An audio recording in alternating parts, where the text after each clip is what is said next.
কলকাতার ফুটবল মহলে চর্চার কেন্দ্রবিন্দুতে উঠে এলো এক অভিনব সিদ্ধান্ত। শাস্তি ঘোষণা করেই সেই শাস্তিকে নতুন সুযোগে পরিণত করল ইন্ডিয়া ফুটবল অ্যাসোসিয়েশন।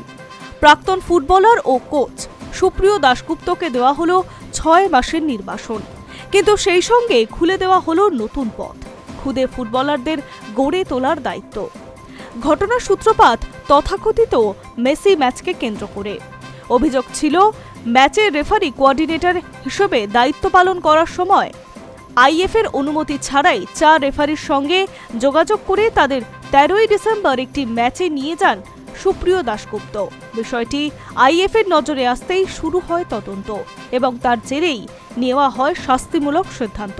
আইএফএ প্রথমে তাকে 6 মাসের জন্য নির্বাসনের নির্দেশ দেয়, তবে এখানেই শেষ নয়। ফুটবল সংস্থা জানিয়ে দিয়েছে, যদি সুপ্রিয় দাশগুপ্ত প্রতি সপ্তাহে 2 দিন করে আইএফের বর্ধমান একাডেমিতে গিয়ে খুদে ফুটবলারদের প্রশিক্ষণ দেন, তাহলেই এই নির্বাসন কার্যত প্রযোজ্য হবে।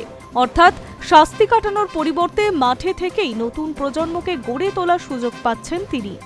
আইএফের এই সিদ্ধান্ত ফুটবল মহলে বেশ প্রশংসা কুড়িয়েছে। সাধারণত এমন ঘটনায় আর্থিক জরিমানা বা দীর্ঘ নির্বাসন দেখা যায়, কিন্তু এবার ভিন্ন পথে হাঁটল সংস্থাটি।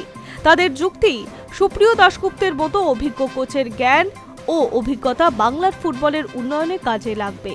প্রসঙ্গত, সুপ্রিয় দাশগুপ্ত একসময় পরিচিত ফুটবলার ছিলেন। বর্তমানে তিনি ক্যালকাটা প্রিমিয়ার লিগের বিভিন্ন ক্লাবে কোচিং করান। দীর্ঘদিন মাঠে কাজ করার অভিজ্ঞতা রয়েছে তার। সেই অভিজ্ঞতাকেই এবার কাজে লাগাতে চাইছেন আইএফএ। এই বিতর্কের আগেও শাস্তির মুখে পড়তে হয়েছিল 4 বাঙালি রেফারিকে।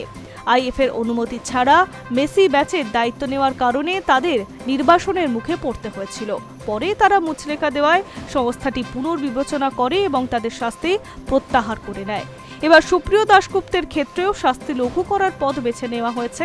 আইএফের এই সিদ্ধান্তকে একদিকে যেমন শৃঙ্খলার বার্তা দেওয়া হয়েছে, অন্যদিকে বাংলার ফুটবলের ভবিষ্যৎ গড়ে তোলার উদ্যোগও দেওয়া হয়েছে। ফুটবল মহলের অনেকেই মনে করছেন, শাস্তির বদলে দায়িত্ব দিয়ে সংশোধনের সুযোগ দেওয়া হয়েছে। এই উদ্যোগ হয়তো ভবিষ্যতে আরও কোনো কোচ বা কর্মকর্তাকে অনুপ্রাণিত করবে, আর সেই সঙ্গে লাভবান হবে বাংলার ফুটবলের নতুন প্রজন্ম। Hi News network.